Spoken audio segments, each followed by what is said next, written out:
It was the old MF Doom line, snitches telling all their business, sitting in court and being their own star witness. So it started out, Aaron's lawyer presented his evidence, sort of. There were a lot of problems with the evidence. Apparently, Nick's lawyer wasn't getting some of the evidence that Aaron's lawyer said they presented like days ago. Yeah, and so they that had was to take a lot of breaks to figure that kind of stuff out. Yeah, so Aaron's had two lawyers for this case. So the previous lawyer apparently submitted a bunch of evidence, which a few days ago he stopped sharing that. So the Mendez system that they've got, which is I think Minnesota something evidence system, you submit all the evidence in there, but then you can choose what you can share with the opposing counsel. And he had shared some stuff, and then he'd unshared it a few days ago, so they had no access to it. So it was all, there was a lot of back and forth. The first attorney shared stuff back on July 18th. Yeah. And we're in August 29th now. And so immediately this new attorney comes on there and he goes, well, if you look at Exhibit 23, and Nick's attorney's going, Exhibit 23, what the fuck are you going on about? There's nothing like that in here. So it took forever for them to figure out, all right, how else can we label this thing? How can we tell you? And then they showed it up on the screen, and then Nick and his attorney had to go off aside and figure that out. It took forever to get started. Yeah. But then it also happened a couple other, they had to take a couple of breaks. At one point, the lawyers went into the chambers with the judge. But let's start at the beginning. I don't know what's going on my green screen, but fuck this shit. It was very telling to me when one of the first questions to Aaron was something about his address. And Aaron's lawyer was not aware that Aaron's home address and his work address were the same address. Like, I guess he didn't realize. It didn't seem like Aaron and his attorney has talked much at all. The guy seemed wildly unprepared and was kind of like a deer in headlights, just like, oh, yeah, what is going on here? Yeah. Is this true? Did he say that about your dick? Did he say that about your genitals? Which we'll get into. A lot of things revealed. Aaron had to admit to a couple of things that were always kind of speculation. But yeah, Aaron's own lawyer, like I said, didn't seem too hip to his client and what he actually does. Aaron said that he was a was that when he called himself a broadcaster. He was trying to say, he was like, are you a entertainer? And he was like, I'm not an entertainer, I'm a broadcaster. And then they asked, is are you a Nick journalist? Also, yeah. He goes, is Nick also a broadcaster? And Aaron thinks about it, he goes, part-time. Like, no one's on the internet as much as Aaron is. He got us there. That was like a pattern all the way throughout where Aaron kept trying to like put the skewer into Nick. It's like, it's not the time for this, bro. Right. Like, He just had a roast battle. When I'm skipping ahead, but he was like, we actually we skipped ahead because that was a question from Nick's lawyer. But in the beginning, they went into the threat. The threat that Aaron got. That's where they started. They started presenting their evidence, and one of the first things they presented was a threat of Nick telling Aaron to kill himself. Yeah, there's three. I think I'll just give a really short. I keep butting in, but I'll give three. I'll give the sort of overall what Aaron's case is. He really only had three bits of evidence that he was presenting. One is the kill yourself text. This is a message in which Nick said you should do the world a favor and kill yourself to Aaron. There was another. Is insane to take as a threat. I mean, right. You would have to kill yourself. Are you a threat to yourself? I mean, I just want to say this before I forget it. One of the funniest things in the cross-examination was, have you ever told someone to kill yourself? Right. Yes. I think he did like 3 days ago. Yeah. It's like, he told Citizen M that he should go buy a rope a few days ago. So, I mean, hilarious. Aaron tells people to kill themselves all the time. I don't remember Aaron's answer on that one, but there were a lot of, he says, I don't recall. To answer that one, he said, I haven't, but if I have, I would have known that it would have crossed the line. That was his answer. Oh, yes. The second bit of evidence that he had was a tweet that Nick was responding to someone, which is, when is your harassment campaign against Aaron going to stop? When are you going to stop talking about Aaron? And he said, I'm not going to stop until he's dead, essentially. It was like, because he's not dead yet. That's why I won't stop. But that wasn't made to Aaron, though, correct? No, it wasn't made That to was- Aaron. But Aaron claimed he was tagged in it earlier on, but it was cut off, so you couldn't see. So Yeah. we just had to sort of trust Aaron. That was weird too. That was a big piece of this, where he's just like, yeah, he posted this on X that not until I'm dead. I take that as a threat. It's like, no, we're all gonna die, Aaron. Yeah. He's not saying like soon. He didn't say, in a week or two. And the third bit of evidence that Aaron had in this was hackermania, more specifically the sharing of, and this word got repeated so many times, topless photos of Aaron during hackermania. Topless, topless. Aaron, you can't take topless photos, you idiots. And private messages between Aaron and third parties that were shared without his permission. But So then that's also- that's the overall the case that Aaron was bringing forward. But there was also a large discussion around Nick being in the courtroom for the felony charge for revenge porn, and then Nick going to Stoney's in the gym. Yes. And that was very interesting because it was like, did Nick think that Aaron was going to be at Stoney's? No, he was in jail. And the judge Yeah, of got course him to admit Yeah. that there was no way Aaron could have been at Stoney's because he was in jail and then he went home. And the judge even said, well, then you're saying that there was no way they could have thought that you were going to Stoney's. Oh, and then he goes, could you have been at the gym when Nick was at the gym? And Aaron's like, I mean, if it was before the trial, I could have been. depended Go on fuck what yourself. day. Yeah, you weren't going to the gym before your trial, you idiot. Stop lying. It was fantastic. I mean, but Yeah, so there many. was a lot of trust me, bros. It was like, hey, this happened. I don't have evidence for it, but just trust me. Like from Aaron's side, there was a lot of that. He made a lot of claims that didn't have factual claims that didn't have any sort of evidence that supported them. That's what. Yes. I was going to say that was my issue with the actual application, was that everything was drawing a conclusion that had not been determined yet. Yes. And I'm surprised, honestly, that it made it this far. Yeah. So that's what some of the objections were about, but a lot of leniency was being given both sides.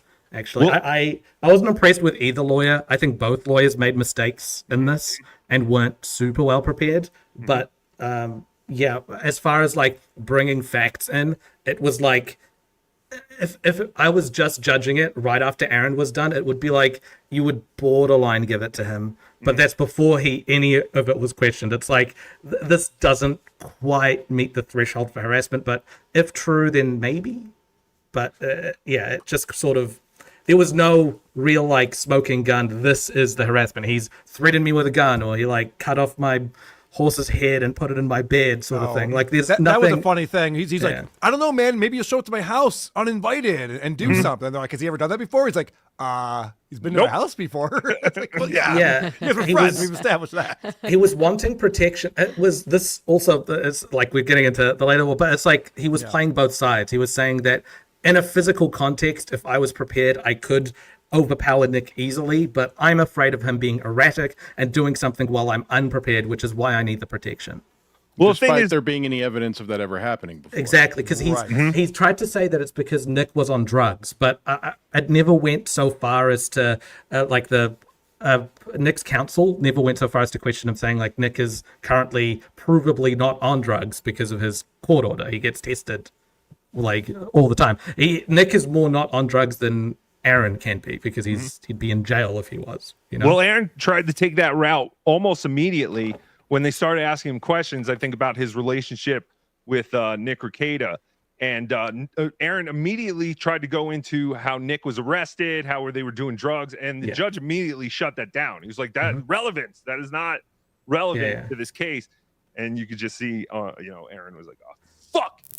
I was kind of upset for a number of reasons, but I really wanted to get to Patrick's case. I was like, I can't wait for Patrick's case. Come on, let's go. Let's go. It just kept going. I think this'll there was just so many things being said with no real backup to it that I think at some point the judge is just going to get sick of it and be like, this is just bickering. There's no obvious these two people are bickering with each other. I don't see this as Also, a threat. what's the end game for Aaron? What's the W here? So let's say that the restraining order remains. Nick, he didn't even travel the hour drive to be in the courtroom for this. He doesn't want to go anywhere near St. Cloud. anything short of Nick or Patrick not being able to discuss Aaron is a loss for Aaron. Like Aaron's humiliating himself over something that wouldn't even be a victory for him. Right. Aaron wants these people to not talk about him, and that's why he filed this. If it ends up with just a physical restraining order, like that's never going to get broken. Doesn't matter. And you can tell the But judge it was doesn't seem like he's actually framing it that way based on what you guys are describing. I mean, if that's what the win is, then he's failing very miserably. Yes, correct.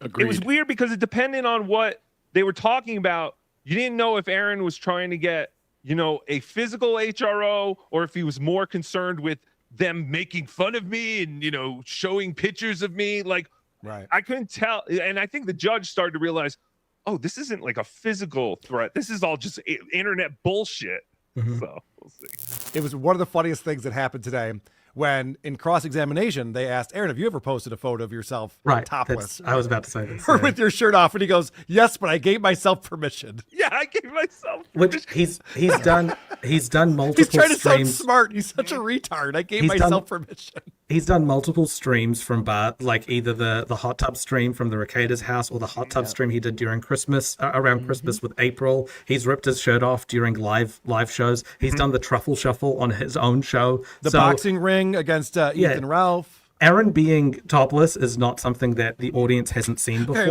let's all stop saying topless. Thank you. But that was frustrating because Nick's lawyer was trying to get, proof that Aaron has posted himself with his, topless, and they couldn't gather that information. It was processing or something, so we never got to see that.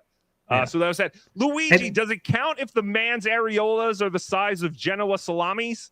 But in the end, the only evidence that Aaron showed them was the hour and 40-minute episode of This Little Piggy, which was not cut up. It was the full episode.